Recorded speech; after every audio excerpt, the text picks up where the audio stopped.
ভাই সারা বাংলাদেশে ব্রাজিলের ফ্যান ফলোয়ার বেড়ে গেছে। গতকালকের খেলা দেখে স্কটল্যান্ডের সাথে 3টা গোল দিয়েছে, স্কটল্যান্ডকে পেট ভরিয়ে দিয়েছে তাদেরকে। এখন আমাদের বাংলাদেশের কি অবস্থা হবে? বাংলাদেশে তো বেকারত্ব বেড়ে যাচ্ছে।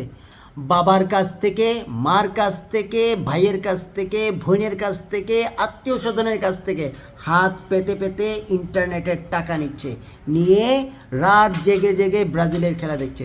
আমাদের বাংলাদেশের অবস্থা কি হবে? বাংলাদেশের বেকারত্ব কিভাবে দূর করা যায়? ব্রাজিলের গভর্নমেন্টের সাথে বাংলাদেশের গভর্নমেন্ট যদি হেড টু হেড কথা বলে কর্মসংস্থানের যদি ব্যবস্থা করে ব্রাজিল দেশে, তাহলে আমাদের দেশে কিছুটা হলেও বেকারত্ব দূর হবে। এটা যদি করে আমার মনে হয় ভালো হবে। অনেক ফ্যান ফলোয়ার রয়েছে যারা বেকার বসে বসে বাপের টাকা খাচ্ছে, ভাই বোনের টাকা খাচ্ছে। এটা যদি করে আমার মনে হয় ভালো হবে। ধন্যবাদ।